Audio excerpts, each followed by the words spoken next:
In Chandler, Arizona, we have another case of police brutality, this time involving a woman who was handcuffed while she was naked. This story involves a woman by the name of Esmeralda Rossi. Apparently, someone had called authorities to her home because of a domestic dispute.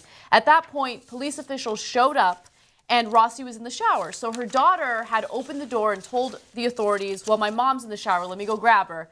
At that point, Rossi gets out of the shower, wraps herself in a towel, and then goes to talk to the police officials. That was when police officials told her why they were there. They needed to ask her some questions. So she said, okay, well, hold on. I'm going to go inside and grab my phone so I can record this interaction. Then she closed the door and walked inside her home, and police followed her inside because they didn't want her to record the interaction. And here's what happened afterwards. You want to go to jail tonight?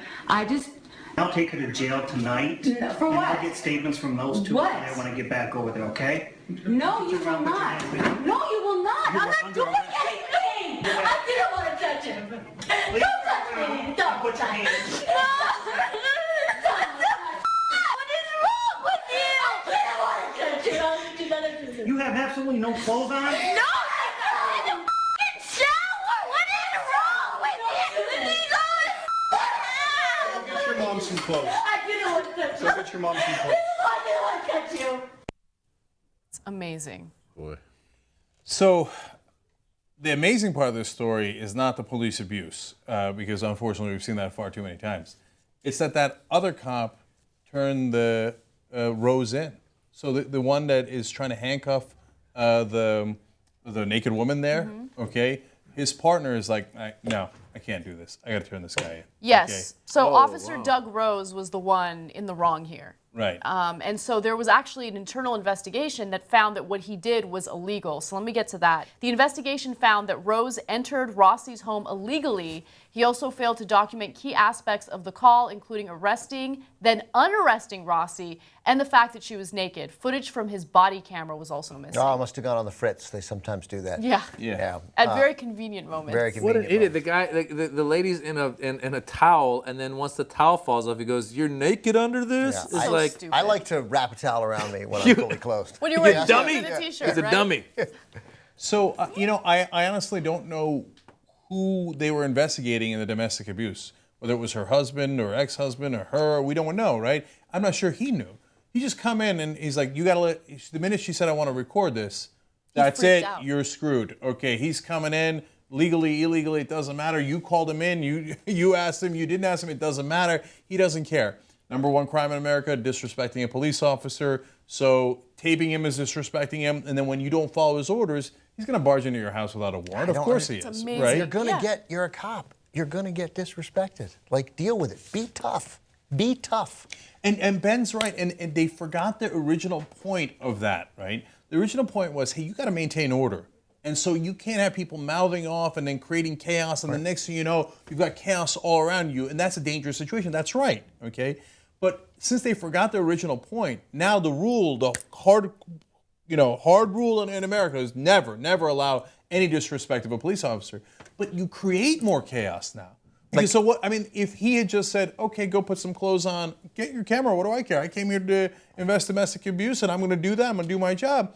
There wouldn't have been any chaos. Instead, by saying, "Oh, you're going to follow my orders. I'm in charge. Cops can do anything they want to you, right?" Which he well, then basically said. she's screaming because her clothes are off and she's being handcuffed. Her daughter's screaming. You created the problem that you were trying to avoid. I think the first sign of a crooked cop is one that freaks out the second someone takes out a cell phone and starts recording them. Or when someone says, I need to get my phone to record this interaction. Like, why are you freaking out? If you're not doing anything wrong, why are you so concerned about that? First of all, if this happened in the front yard, it's her private property. If this happened inside her house, it's her private property. She has all the right in the world to record you. And even if it's in a public place, you have no expectation of privacy, and you're paid by our tax dollars. So we're able to record you as much as we want. And I don't think it's a crooked cop as much as I think that we're in a generation now, and I don't know if police forces are doing this or not, but the police forces need training for restraint, to practice restraint, because we're in this generation now where you are going to be videotaped or someone's going to say something to you, and I think that they need a whole new level of training of like, step back for a second. Don't get aggressive with the person. He was there for questioning. It wasn't like it was a drug thing or like there was an imminent danger inside where someone had a gun to someone's head, he's there to question her on a domestic violence thing. Like you said, if the guy had been trained in that, he would have been like, all right, go do your thing, videotape what you got to do, and let's go from there. And if you're worried about a gun, which doesn't seem to be the indication here, as I was reading the story, I thought they were going to say that they were worried that she might be going to get a gun. Then one cop stays at the door, and the cop says, ma'am, if you're going to go back into the house and get something, I'm going to have to come with you. If you're going to go get your phone, that's fine. I'm going to walk with you. I'm going to make sure you grab your phone. Like, it's annoying, it's whatever, but it's all, again, it's doable. None of these things happen if that happens. Right. And he says, I'm allowed to come into your house. No, you're not. That's illegal. Yeah. Okay. He's like, I don't care if it's your house. Because his attitude is, I don't care about the law. I'm above the law. And to your point, Maz, look, you're right. They got to get new training because even if they don't care about other people's lives, they don't care about hurting other people, they don't care about the law, well, now you're going to be recorded, so it might actually affect you. So you need the training at least to cover your own ass. But the flip side to that is, well, we've seen all the tapes and they all got off anyway. Like, no cop ever gets convicted of anything, it appears, right? Yeah. So they're like, yeah, so what? You got the camera? You know, I'm going to break it anyway. I'm going to do all this stuff. I can choke people while you're watching for almost no reason. I'm going to get off anyway. So if their attitudes, they're above the law, unfortunately, they tend to be right. Look what happened the one time that we've been asking, what has been my largest, because, you know, I am of the crowd that this is still I won't say a tiny number anymore, but a smaller number of police officers. And that, you know, certainly at many levels, there are guys who got into this business for some of the right reason. I mean, mostly it's a good job, you know, and benefits, and, you know, it's a solid gig.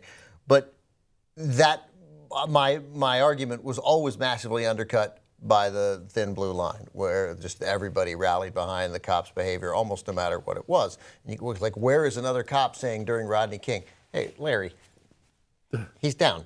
Like, we got him. We got him. I got an idea. Let's put cuffs on him, put him in the back of the car.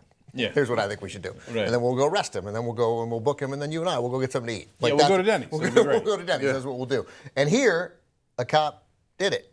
Yeah, he went back, and the other cop was like, that was not cool. That was our fault. That was his fault. And then, but look what happened. The cop who did it quit.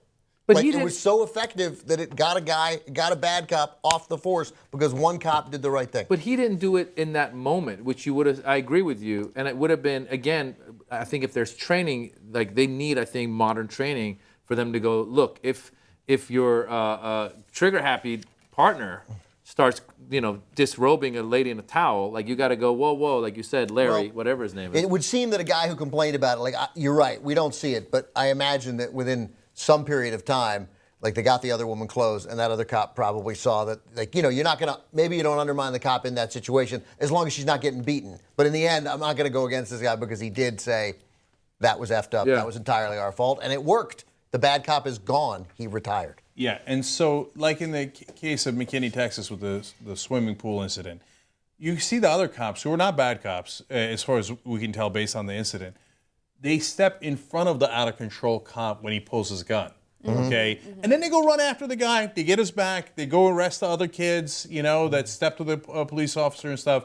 But they can tell the guy's a little unhinged. And they're not the ones who created the mess in the first place, because some of the kids had come up to those cops, and they were totally fine. And the other cops were great. They had normal, respectful conversations with those kids. And so in this case, it's Officer David Selvage who should, I think, get a lot of credit. Yes, we wish it would a little bit better and timely if he'd acted right at that moment.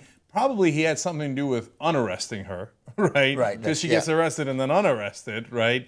And then he comes back in and goes, we can't have this. We can't have a guy barging into people's houses, you know, having them go naked and arresting them for no reason. And so good cops like that should get all the credit in the world.